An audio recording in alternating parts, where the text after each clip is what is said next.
Missouri, interesting state. Citizens of Missouri may initiate legislation as either a state statute or a constitutional amendment, both through the process of direct initiative, meaning successful petitions bypass the Missouri legislature and go directly on the ballot for voters to vote on. In Missouri, citizens also have the power to repeal legislation via veto referendum. The Missouri General Assembly may also place measures on the ballot as legislatively referred constitutional amendments or legislative referred state statutes with a majority vote. I want to highlight the single subject rule in Missouri. Missouri has a single subject rule for all ballot measures. In addition, the rule limits the number of sections of the Constitution an amendment may revise. It states petitions for constitutional amendments shall not contain more than one amended and revised article of this Constitution, or one new article which shall not contain more than one subject and matters properly connected therewith. So let's move on to the first ballot measure here for Missouri.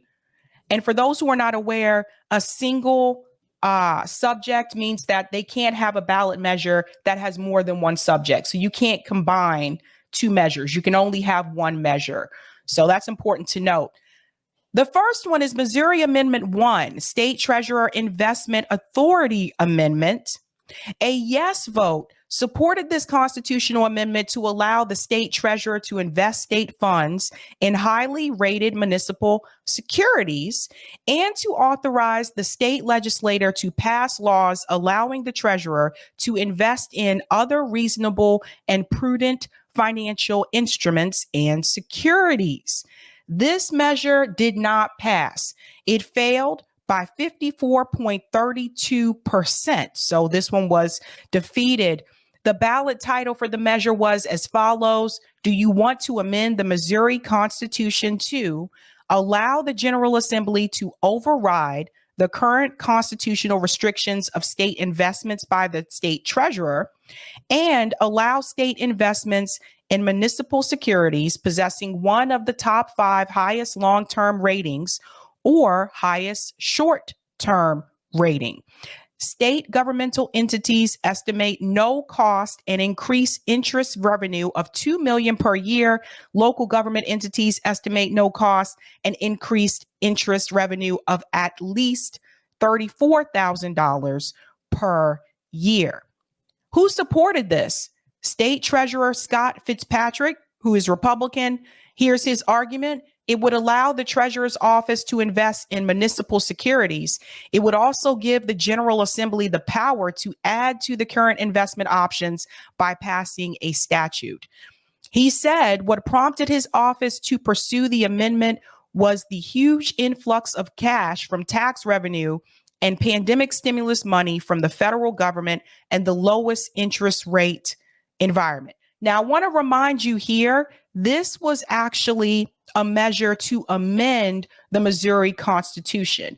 So there are different ways that you can do these ballot measures. You can amend your state's constitution, or you can leave it up to the voters to decide if they want to add a measure. So for example, when we legalized marijuana in Massachusetts, that was not an amending of the Constitution. That was left up to the voters to decide whether or not we actually wanted to legalize that here in Massachusetts. So there's two different ways that this can be done. So I just wanted to reference that so there's no confusion there. Who opposed it? Apparently no one. When you want to look at campaign finance money put towards this measure, there was no money to support it or oppose it. So that's that on that one. Now, Roger Meadows put a little bit of commentary here. It says, funny how the state treasurer was the only one for this with no opposition except for the opposition that mattered, the voters. Dude, if you wanted more money invested into the state to bring in more revenue, you should have got Missouri lawmakers to do a citizen battle initiative. And come on, guess, Sabrina, what? Yeah, there was other ways that this could have been done. Now, here's one of the ones. This one is probably the most popular ballot measure for Missouri this year, and that is Missouri Amendment number 3, Marijuana Legalization Initiative. That's right. You heard it, folks. A yes vote supported amending the Missouri Constitution to legalize the purchase, possession, consumption, use, delivery, manufacture, and sale of marijuana for personal use for adults over the age of 21. Allow individuals with certain marijuana-related offenses to petition for release from prison or parole and probation and have their records expunged, and enact a 6% tax on retail price of recreation marijuana. This second piece right here, allow individuals with certain marijuana related offenses to petition for release from prison or parole and have their records expunged. This is the piece that was missing from this measure in Massachusetts. This is one of the criticisms that people here still have in reference to under Governor Baker's administration was the call to release the prisoners who have marijuana convictions. So that piece has not happened yet. So yeah, that's unfortunate. But notice that Missouri actually had that as a part of their ballot measure. Now, I don't know if anyone has been released yet. It may be some time before that happens, but at least they put it in the ballot measure. So I think that piece is crucial. Now, it did pass. It passed by 53.10%. And I'm actually surprised it was that low, because this is one of these, I would say, one of these policies where it does cross partisan lines, where you have Democrats and you have Republicans that do agree that marijuana should just be legalized now at this point. So I am really surprised that it passed, but that was a low percentage there. I would have imagined more people would have voted in support of that. So I'm surprised by that one. But I also don't live in Missouri. So it says, what was the status of marijuana in Missouri before the election? Medical marijuana was legalized in Missouri when voters approved of Amendment 2 in 2018. Amendment 2 legalized marijuana for medical purposes, taxed marijuana sales at 4%, and required tax revenue to be spent on healthcare services for veterans. Prior to 2018, medical marijuana was not legalized for use or possession in Missouri. Prior to 2022 election, for recreational marijuana, the possession of 10 grams or less of cannabis was decriminalized. Possession of 10 grams or less was punishable by a fine only, but the offense remained a criminal misdemeanor prior to the 2022 election. Recreational marijuana was not legal in Missouri. So what was the status of recreational marijuana in the United States? Going into the election, 19 states and Washington, D.C. had legalized the possession and personal use of marijuana for recreational purposes. In 11 states and D.C., the ballot initiative process was used to legalize marijuana. In one state, the legislature referred a measure to the ballot for voter approval. In 7 states, bills to legalize marijuana were enacted into law. This is another one of those progressive policies that actually is not happening on the national level when we talk about national politics, but it is winning in the states. Now, of course, there were people who supported and people who opposed this measure. Who supported it? Get this, State Representative Nick Schroyer, who is a Republican, and Kansas City Mayor Quentin Lucas, both of them supported it. Now, I'm not sure if Kansas City Mayor is a Democrat or not, but I would imagine he probably is. I think Kansas City is more so blue. Unions, AFL-CIO, SEIU, Missouri/Kansas State Council. Some of the organizations that approved of it, Empower Missouri, ACLU of Missouri, Mizzou College Democrats, NAACP Columbia, Northwest Missouri Normal. Those are some of the organizations that approved of it. Here was an argument for it. Recent polling reveals that a majority of Missouri residents are ready and eager to end their state's failed marijuana prohibition. That is because Missourians, like the overwhelming majority of Americans, recognize that prohibition is a disastrous and draconian practice best cast into a waste bin of history. Voters in the Show Me state want a sensible policy of legalization and regulation. And that is why we expect that they will overwhelmingly vote yes on this initiative this fall. But they didn't overwhelmingly vote yes. That's the surprising part. That's what I don't understand. If anyone is in the chat and you're in Missouri, tell me why you think this went the way that it did. Because 53.10% is not overwhelmingly supporting it, in my opinion. But it did pass. So who opposed it? Opposition: Governor Mike Parson, State Representative Ashley Bland Manlove, St. Louis Mayor Tashara Jones, who is nonpartisan, interesting, Missouri Secretary of State Jay Ashcroft. So again, you have bipartisan support to oppose it. You have Republicans and you have Democrats and you have a mayor who was nonpartisan that got together and opposed this measure. So that says a lot. Organizations: Missouri Catholic Conference, Missouri NAACP. Interesting. It's interesting how this went. Here's one of the arguments from State Secretary of State Jay Ashcroft. I don't think that this amendment is good for the state. It's way too much to put in our Constitution.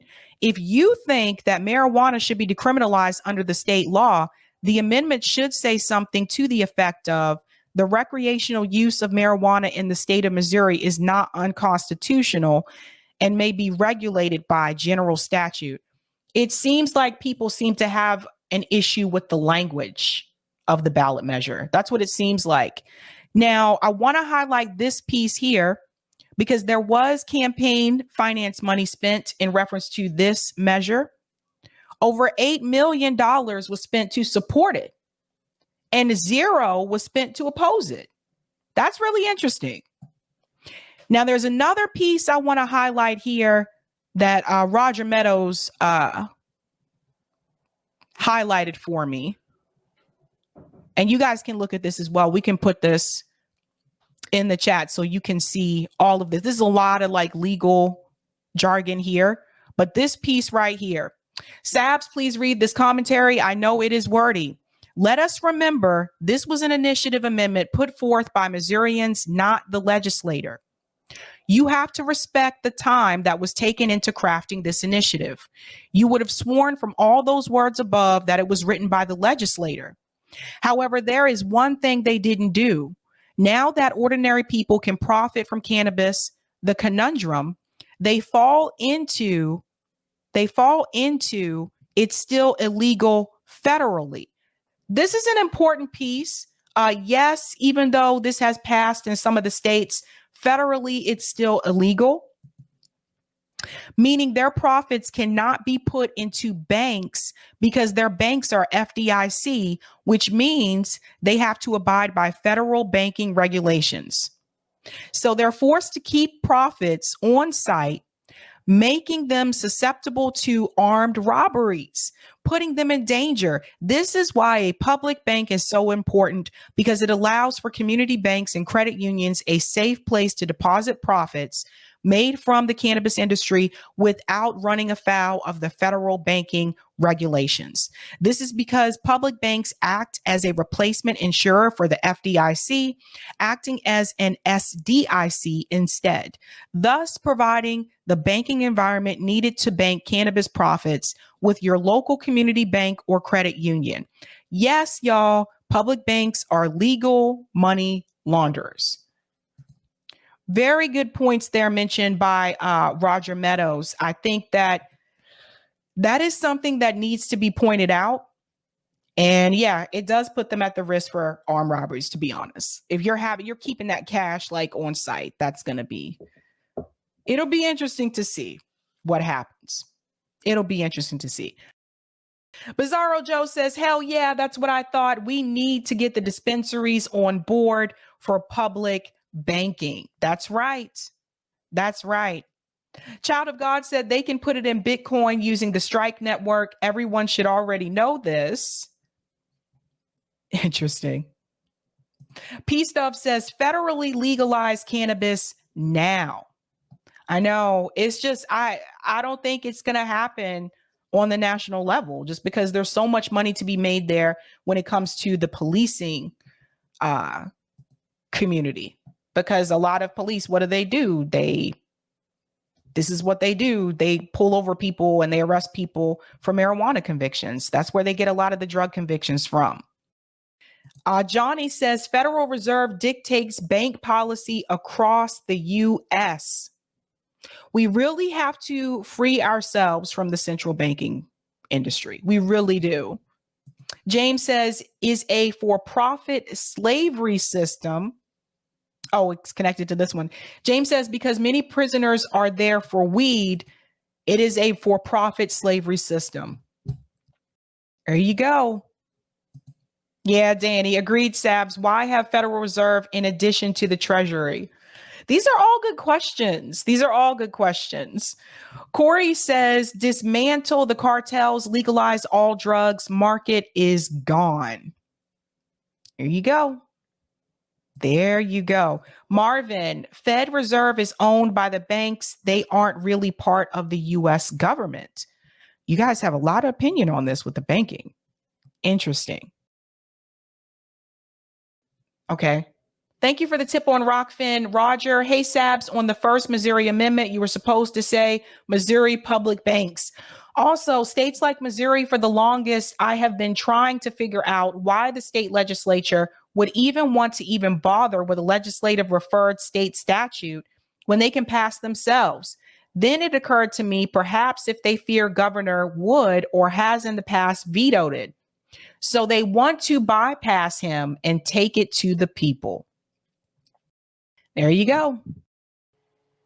This was number 3, I believe. Missouri Amendment 4 allowed legislator to require a city to increase funding without state reimbursement for a police force established by the State Board Amendment 2022.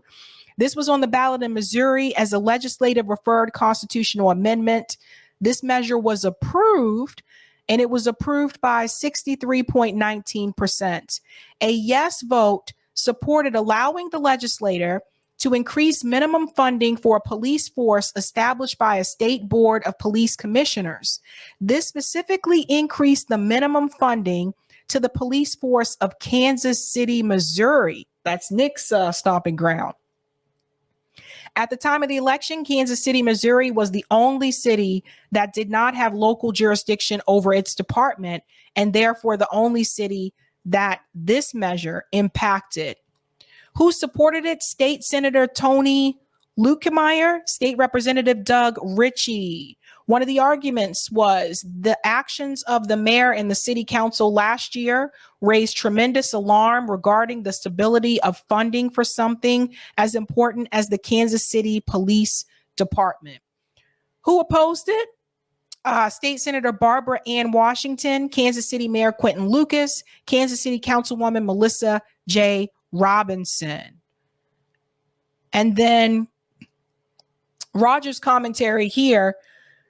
This was a fund, the Popo policy SAB, where your comrade Nick at on this. Ain't this his wheelhouse? Domestic policy. Is your comrade sleeping or okay? This was specifically targeted to his city. It's what happens when we take our eyes off the ball and not watching our left flank or paying too much attention to what's going on beyond our borders or in DC, where we have no control over than what is happening right underneath our noses. I will show this to Nick. And then last but not least, Missouri Amendment 5, Department of the National Guard Amendment. A yes vote supported providing the state's National Guard with an executive department called the Missouri Department of the National Guard. This passed by 60.22%.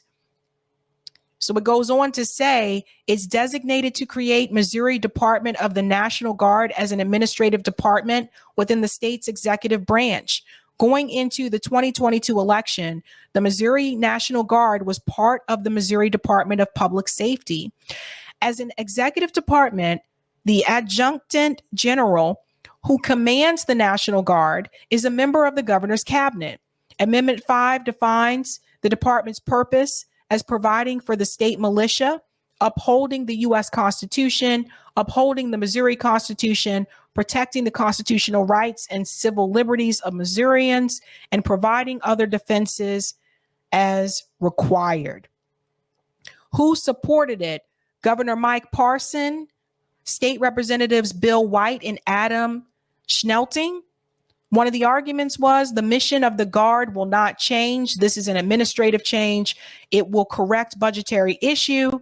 It currently has to compete for money with other programs run by the Department of Public Safety. It's not able to make its request directly to the chief executive. There was no opposition. Okay. And then I thought this was the last one. Okay, this one's short. This one more. And then the last one, this one failed. Missouri Constitutional Convention question 2022, where a yes vote supported holding a state constitutional convention. That failed by 67.75%. That one's pretty much self-explanatory. So that is Missouri. We will move on to the next state, which I think it may be Mississippi.